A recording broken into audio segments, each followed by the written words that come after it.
Bonjour à toi cher spectateur. Shorta de Anders Holholm et Frederick Louis Wied, c'est un film qui m'intéressait beaucoup pour la forme qu'il avait l'air d'avoir. Je dis pas ça uniquement parce qu'il me faisait beaucoup penser aux Misérables de la Gilly, même si c'est un petit peu le cas, mais c'est surtout en fait parce que je trouvais la radicalité de la forme et l'enjeu dramatique assez intense, et les premières images donnaient l'impression de voir un bon gros film d'action dans un contexte bien compliqué, donc j'avoue que tout ça réuni, ça me donnait vraiment envie. Le résumé pour faire simple, dans un contexte compliqué, un jeune homme entre la vie et la mort suite à une interprétation musclée, deux flics que tout oppose, Mike et Jens, vont devoir faire équipe. Ça n'est pas un film qui respire forcément la subtilité de composition. Pour autant, je dois avouer que l'ensemble du métrage a une vibe assez forte. Pour moi, c'est l'exemple parfait du film qui arrive à mixer deux longs métrages que j'ai vus dernièrement. Le premier, c'est Les Misérables, donc comme je le citais, de la Gilly. Et le deuxième, c'est Nightwatch, Patrouille de nuit, qu'on avait chroniqué sur la chaîne pendant le dernier confinement, qui était sorti en DVD directement chez nous. Pour moi, c'est le mix parfait entre ces deux films parce que on est typiquement sur l'exemple du métrage qui a envie d'avoir une radicalité de propos extrêmement bien dosée, au sein d'un contexte qui veut quand même faire penser, si ce n'est à une série B, en tout cas à un film qui a des enjeux un petit peu plus proches de l'actionneur que vraiment du drame social hyper ancré dans la société actuelle. C'est ce que je trouve très fort sur ce long métrage, c'est que même si le film est extrêmement poussé, que ce soit en termes de réflexion, en termes de contexte, en termes de personnages, en termes de métaphores, la radicalité des deux metteurs en scène danois veut que, avant tout, ça soit un film sous tension. Du début à la fin, c'est un gros polar sous extrême tension qui va vraiment être poussé dans des retranchements où le spectateur va être mis à rude épreuve et où va constamment accrocher notre fauteuil en nous disant où est-ce que vont se retrouver ces deux personnages dans la scène qui va suivre. Et c'est ce que je trouve très fort dans la mise en scène de Holholm et de Louis Wied. C'est qu'il y a une radicalité qui se ressent, mais qui pour autant n'efface jamais une envie quand même de vouloir parler de thématiques qui sont quand même bien ancrées dans l'actualité, qui sont quand même assez difficiles et qui pour autant sont nécessaires. C'est pas toujours fait de manière subtile, on le verra au fur et à mesure, mais je trouve quand même qu'il y a cette puissance qui se ressent à l'écran et qui nous pousse à vraiment vouloir voir la fin et surtout voir jusqu'où ces personnages vont se retrouver à devoir aller et jusqu'où ils vont devoir remettre leurs convictions. Le cinéma et la police, c'est une grande histoire d'amour, dans le sens où l'on cherche de plus en plus à les questionner, à les mettre en relief, à les pousser dans un retranchement où l'on cherche à comprendre leurs idéologies, mais surtout à remettre en question leurs actions, dans une époque où leur place est constamment remise en question. Holholm et Louis Wied nous offrent, pour leur passage derrière la caméra, une œuvre radicale, que ce soit dans le traitement des personnages, que ce soit dans la composition d'une aventure sonnant dans la pure veine d'un cinéma policier questionnant profondément les forces de l'ordre, pour un film qui pourra sonner comme un poil trop cathartique, mais qui reste terriblement prenant. En termes d'écriture, Holholm et Louis Wied ont voulu concevoir une narration qui soit extrêmement radicale, dans le sens où, on l'évoquera ensuite, mais ils ne font pas en fioriture. Leur but, ça n'est pas de placer gentiment un contexte, de faire en sorte qu'on s'accroche à tout ça, et qu'ensuite seulement il y ait les retournements de situation, etc. Non, l'objectif est placé d'entrée de jeu, dès une scène d'introduction qui nous montre tout de suite qu'il y a vraiment quelque chose de grave qui se passe, et que ces personnages vont être dans une situation où ils vont être littéralement sur la corde raide et que cette corde, elle est aussi fine qu'un fil d'Ariane, c'est-à-dire qu'on ne le voit quasiment pas. Et c'est ce que je trouve très intéressant, c'est que dès le début, tous les enjeux sont placés en une fraction de seconde et ensuite, c'est genre Mike et Jens, ils font équipe, point barre, débrouillez-vous avec ça. Et ce que j'aime bien, c'est que on nous sous-entend des a priori qu'on a sur les personnages, mais on ne les montre jamais radicalement. Et c'est ce que je trouve bon.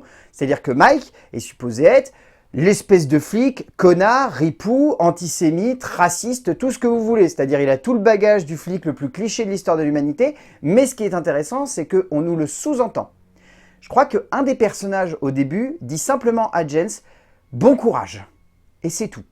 Il n'y a pas de Mike est un gros con, Mike est raciste, mat et machin », c'est « bonne chance ». Point barre.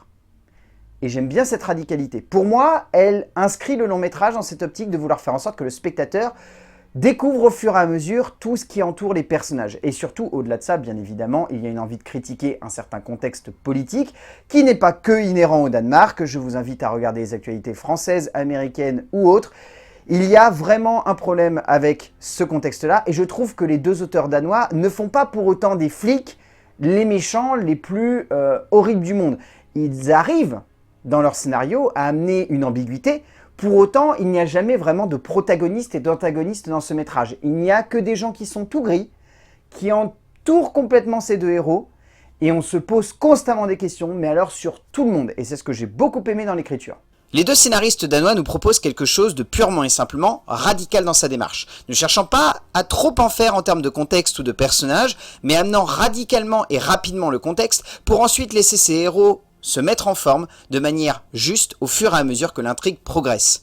C'est en ce sens ce qui est le plus intéressant à retenir à la fin d'une aventure qui pourra résonner comme un peu trop similaire à quelques films du genre sortis dernièrement et chroniqués sur cette chaîne, mais qui, pour autant, parvient à aller dans une radicalité d'écriture et de narration qui marche et qui nous prend au trip du début à la fin, et c'est cela que l'on a envie de retenir. En termes de mise en scène, Holholm et Louise Wied ont souhaité absolument faire un film qui soit très brut de décoffrage. C'est-à-dire que la mise en scène est vraiment coup de poing.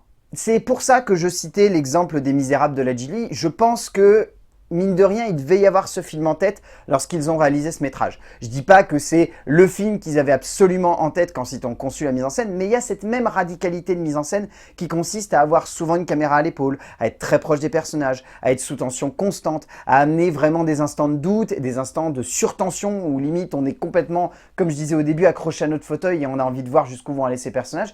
Et c'est ce que j'aime beaucoup dans la mise en scène. Pour autant, je dois avouer que ça amène un gros problème de crescendo parce qu'il n'y en a pas vraiment au sein du film. Le film n'a pas de gros crescendo. Le film a des petits instants de remous où on se dit « Ah ouais, il y a une vraie mise en tension qui arrive, ah ouais, mais ça monte vraiment jamais. » Pour moi, c'est le gros souci, c'est que le film est constamment sous tension. Ce qui est très bien. Le problème, c'est que ça aurait été bien d'avoir quand même des vrais crescendo dramatiques avec des vraies montées en tension qui fassent en sorte que le spectateur soit encore plus accroché à son fauteuil et qu'à un moment il le dessert. Et qu'ensuite il raccroche encore plus fort et qu'il le redessert. Et c'est ce que je trouve, il manque un petit peu à la mise en scène des deux cinéastes danois. Pour autant, ça ne dessert pas la radicalité d'un propos de scénographie qui est tenu du début à la fin. Holholm et Louise Wied cherchent à prendre une direction hyper réaliste pour composer un cadre dans lequel la fiction ne semble avoir aucune place, rendant les personnages encore plus crédibles, rendant la violence et la puissance du long métrage encore plus palpables pour le spectateur à chaque instant. Cette radicalité pose parfois quelques problèmes d'immersion, donnant au film un rythme assez bizarre qui ne fonctionne pas toujours, mais qui parvient à résonner comme la mise en perspective d'un contexte difficile où les deux héros semblent vivre un enfer, et ainsi les deux auteurs danois donnent lieu à quelque chose de particulièrement intense et rare dans le genre. En termes de casting, déjà je trouve que Jacob Lohman, qui joue donc le personnage de Mike, est vraiment très bon. Il a la bonne gueule de l'emploi, il fonctionne très bien et surtout, et c'est ce que je trouve intéressant, il y a une évolution de son personnage au fur et à mesure que l'histoire avance. Dans les rôles secondaires, on peut citer Tarek Zayat ainsi que Dulfi Al-Jabouri. Issa Katab ainsi que Abdelmalik Daflaoui sont également bons. Özlem Saglaman, qui joue donc la mère du personnage d'Amos, est très bien également. Elle a un petit rôle, mais je trouve qu'elle fonctionne très bien. Après, je trouve que tous ces acteurs sont un petit peu éclipsés par l'acteur principal qui, lui, pour le coup, est juste hallucinant. Simon Sears est celui qui ressort le plus de ce casting, apportant une grâce et une justesse de composition au personnage de Jens, et surtout, lui donnant un parcours particulièrement juste et immersif.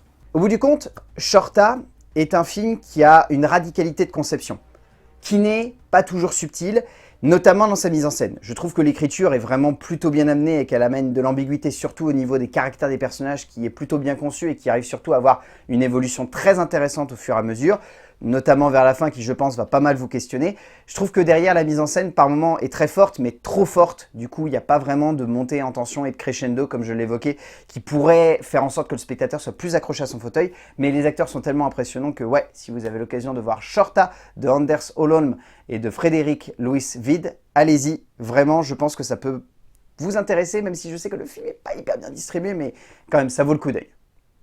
A plus.